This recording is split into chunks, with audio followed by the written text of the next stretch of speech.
Who wants first question on this one? They don't give you any rest, do they? You're just like bang, bang.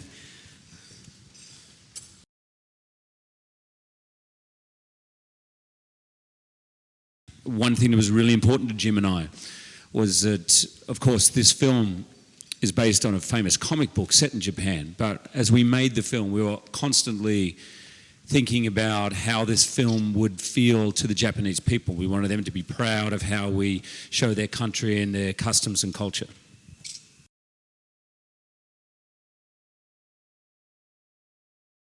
Well, you know, that's a good question about trailers in general, I think, but it's not that he chooses. I don't want to give too much away, but you've inferred something that may not actually be true. So, of course, that'll make a big difference to you. I understand that might be upsetting.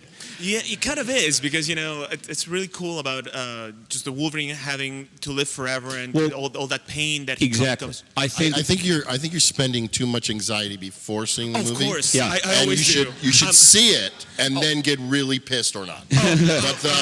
Trust me, I'm gonna be the first one to see it. But I think that you may be more satisfied with what you experience in the film when it's not upcut to 2 minutes and 10 seconds. But you know what is in the film, and I don't mind saying, and you can feel that from the trailers, is imagine being 200 or 300 years old and living with the fact that everyone you've known or loved has passed or died, or in the case with Jean Grey, the love of his life, he killed her, you know, as he'd become Dark Phoenix. At the end of X-Men 3, he kills her and then roll credits, you know. So finally in this movie we get a chance to live with what haunts Wolverine, what it is like having that sort of immortality, being who he is, and knowing that his strengths bring destruction, pain, and loneliness as well. So he questions the burden that is his life, but I'm not going to say he chooses it. Okay.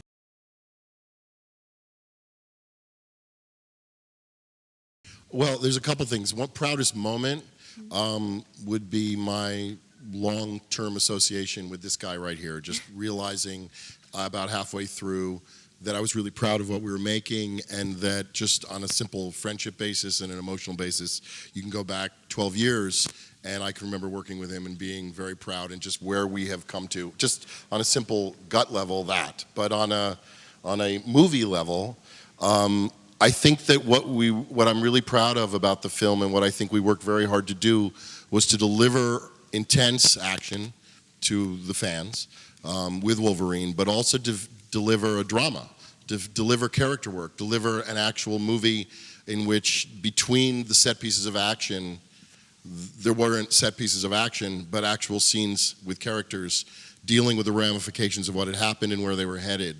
And I think that was really the big goal for all of us when we got involved in this, was to somehow figure out if we could both let the reins go, even go further with intensity, and at the same time carry an audience through what would be scenes that would be dramatic in nature and not feature an explosion, you know?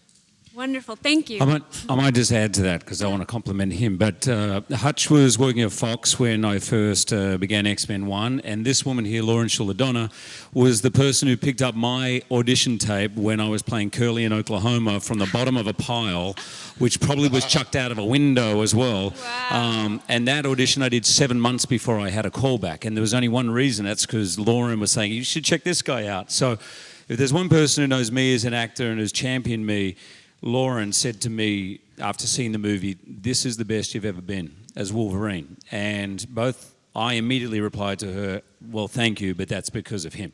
Because I'd forgive a director walking onto a set with an actor who's played a role 5 times before, of saying, listen, you do your thing, I'll worry about everything else, but he never did. With me, with all the other actors, Rhea Tao, who've never been in a movie, for example. He really, I think, got the most out of all of us. Thank you. That's wonderful, thank you. It's so rare that an individual character can become kind of bigger than the movie that he started in. And I can't even think of a corollary besides Wolverine that's done that. How that can jump from, you know, movie to movie and show up in great kind of unexpected places sometimes. What's your impression of the character, and can you ever see leaving him? He's so perfect for you. Well, I think, thank you, but I think you're slightly exaggerating it, and around about Memorial Day next year, you'll see that you're slightly exaggerating, because the X-Men movies are beloved all around the world. And actually, if you go back to the comic book series, the Wolverine sort of spin-offs are very, very popular. But the X-Men series has always been kind of the foundation. I think what X-Men did, and Wolverine's a great example of it, is invent a way to make superheroes human. Complex, flawed, interesting. That's why they're played by so many interesting and different actors. That's why so many great directors take them on, because there's an opportunity for something very, very human as well as something spectacular. When I grew up, I loved Mad Max. I loved Dirty Harry. I couldn't get enough of them, right? Because that's who I thought was cool. That's who I wish I was like. And in a way, I think Wolverine fills that. That kind of archetype. He's a bit of an anti-hero. Deep down, he's a good guy, but he's never a nice guy. And he's conflicted, and he is, in a way, flawed. But at the same time, he's just the last person you want to piss off. And there's something really cool about that. Awesome. Thank you. Speaking of Wolverine being able to be so versatile, I'm curious as to how the Wolverine storyline will kind of come into play in Days of Future Past in the X-Men franchise. Why don't you answer that, Lauren, seeing as you're a producer of both? Do you want to answer that? So I don't get in trouble for giving anything away? You know, it's hard to say. All the characters are intertwined. And I'm just hesitating because, I don't want to spoil the movie for you when it comes out next year. So all I can say is that Wolverine plays a very integral part in the movie. And I know that's vague, but you'll have to go see it. And also, if you stay to the end of the Wolverine, you see a great teaser for Days of Future Past. But it's fair to say, the Wolverine, as he leaves, the character you see at the end of the Wolverine is very much the character who enters Days of Future Past, which, by the way, is a very different character to the beginning of the Wolverine. So it's quite a journey. Fantastic. Thank you. Lauren, this is a question for you. In doing this film, which is based on one of the seminal 80s superhero comics, I was just wondering if that gave you a sort of a renewed appreciation for, that lean storytelling that was so strong, in Claremont and Burns' graphic novel, or Claremont and Miller's graphic novel, rather, and if we'll see in X-Men Days of Future Past that continue in the sense of, adherence to that really meaty storytelling that they had.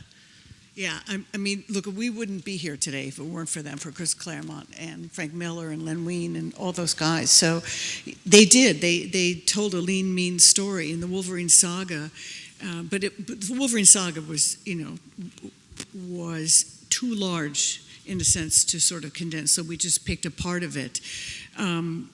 What's interesting is once you get into the Days of Future Past with so many versions of reality in the comic of the past and the future, and intercutting between those stories, and the way they told the story, they ratcheted up the tension in both the present and the future, or at that time it was the present and the future.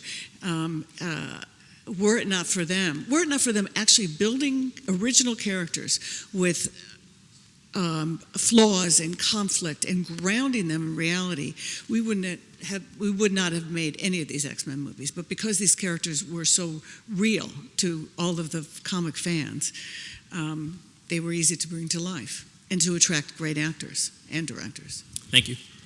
I just had a question regarding the international nature of the film and the influx of international actors. And with the influx of international actors and money in film in general these days, how do you see that affecting the domestic film industry? Over to you guys. Yeah, I mean, it is now an international business, and I'll toss some of this to Hutch too, but it is an international business. It used to be years ago when I started making movies, it was you worried about your domestic gross, and maybe 10 years in, so I started actually I won't tell you when I started, but by the 90s, you were started to be concerned about, maybe you should have a French character or an Italian character or a Chinese character. Now it's very international. It's you can do not so well domestically and huge internationally and have a great big hit. Hutch has seen a lot of this transpire too, so I'm curious to see what he'll say. Yeah, I mean, I think Lauren's right that today's movie market is a world market, right? And it's no longer a domestic-centric thinking either at any of the studios or, frankly, on behalf of filmmakers. You have to look at it in terms of a global audience. This comic and this particular story, and one that was championed so heavily by Lauren, calls up and asks us to go to Japan. And I think, interestingly, in times past, that might have felt challenging. I think in today's market, it felt like an opportunity to take the audience to a world, to take the characters to a world that we've never seen, that we really haven't seen depicted this way. And it was almost something we talked about in making the movie that felt analogous to taking them to an alien planet or taking them to a parallel universe, somewhere where we could really make them a fish out of water. And so I actually think the uniqueness and the exotic nature of Japan is going to serve, hopefully, very well to the domestic market as something new, but also to the global market. The only thing I'd add to all that is that I think that I don't really think about that so much when I enter a project, is like how I can make it work in 28 marketplaces. But I think that what Hutch and Lauren are touching upon is the idea also that this was a story that took place in Japan. And I think that one of the things that, even though the climate is changing and people are more conscious of world cinema and international markets, is I have to give credit to Fox for really coming through on something that they laid the table for when I came on the project, which is that they were really willing to take a risk with this. I don't think it's as simple, you can make a movie where you pull in different cast members, one from Europe and one from Asia and and you create this kind of Benetton commercial that sells around the world. But you can also, this is a movie with, other than Hugh Jackman, it's pretty much 100% Japanese cast. So I think that took a lot of guts on the part of Fox. And I think they also let me play a third or more of the movie in Japanese, which I thought also was a very sophisticated way to go. And I think it's what plays better for audiences these days, because I think we've gotten past the age of characters from another country being alone in a bedroom speaking English for some reason. But I think it's still, you have to acknowledge in this marketplace with the amount of money getting invested in a movie, that the studio really made a commitment with this film to make something different, to make something a little left of center and a little out of the box. And I hope people appreciate that those risks were taken. They were actually backed and not fought by the studio. On that note, we need to end. We need to get you to Hall H, but we thank you very much.